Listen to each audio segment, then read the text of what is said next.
a caldissimo. La peggiore partita che ci potesse capitare, e mi spiego. Si è notato chiaramente che il Napoli ha profuso uno sforzo incredibile nel secondo tempo per vincerla per forza, e quindi non hai avuto il risultato che volevi, ti sei stancato e vai a Londra col morale a pezzi e stanco. Quindi non poteva esserci un risultato peggiore di questo. Se perdevamo 4-0 era meglio, che chiaramente ti rilassi, non fai il pazzo per recuperarla, ed era meglio. Paradossalmente l'espulsione ci ha penalizzato, perché?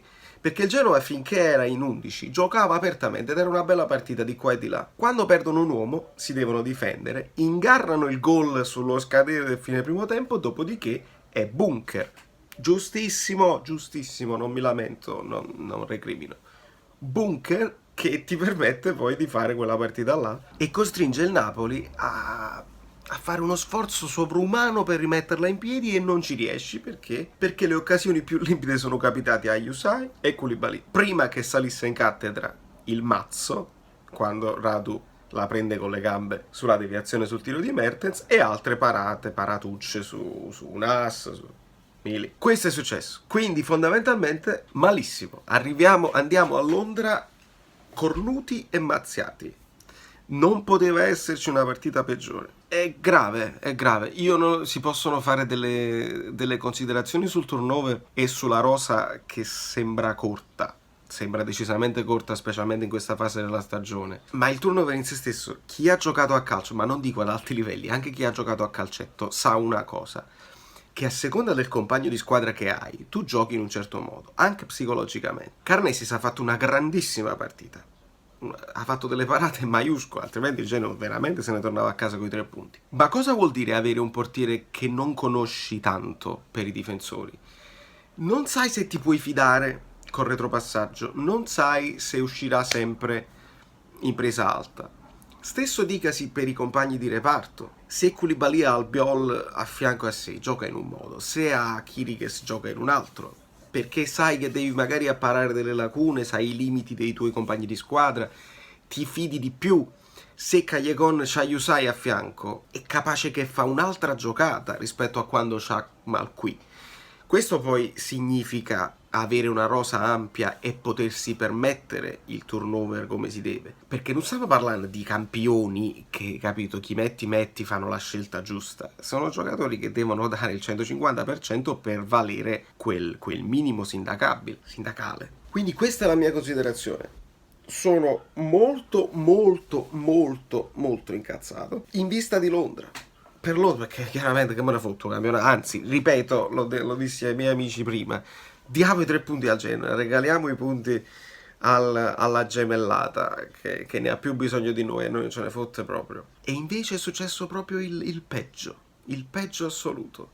Grandissimo gol di Mertens, ma l'espulsione ha creato i presupposti per la partita perfetta del Genoa. Menzione speciale a Kwame.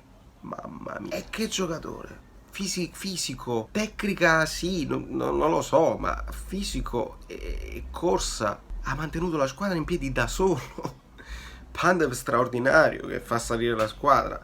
Hanno creato i presupposti, l'espulsione ha creato i presupposti per la partita perfetta di Prandelli, che per me non è un allenatore, però si è incanalata organicamente in questa direzione. Bellissimo il calcio oggi per chi non è tifoso del Napoli, perché vedi delle dinamiche, se ti interessa la tattica, se ti interessano certi meccanismi. È veramente bello oggi. Inutile menzionare, insomma, gli episodi arbitrali.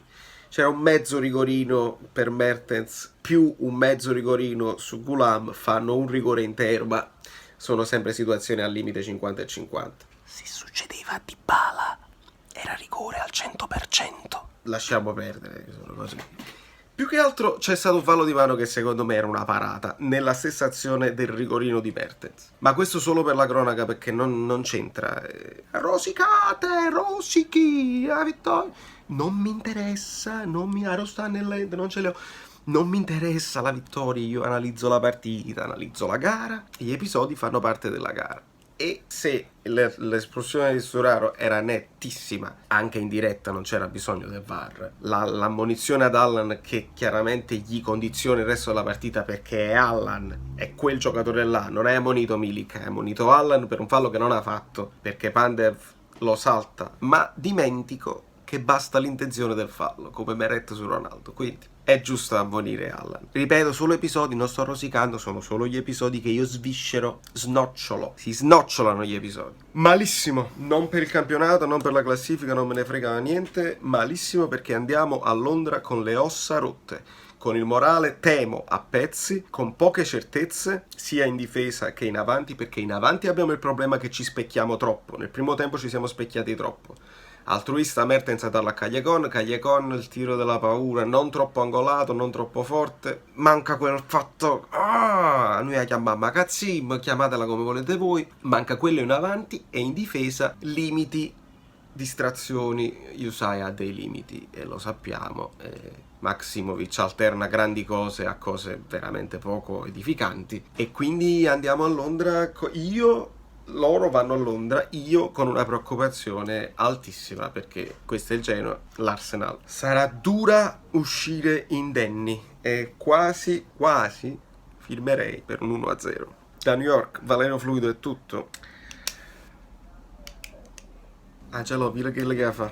Sei tu il mago delle coppe. Qua serve un miracolo psicologico per recuperare le energie fisiche perché, ripeto, ce l'hanno messa tutta per recuperare questa partita. Avessimo segnato, le energie mentali risalivano perché hai fatto l'impresa, ma pareggiare 1-1 in casa con un uomo in meno fa malissimo alla testa e alle gambe. Non andrà bene.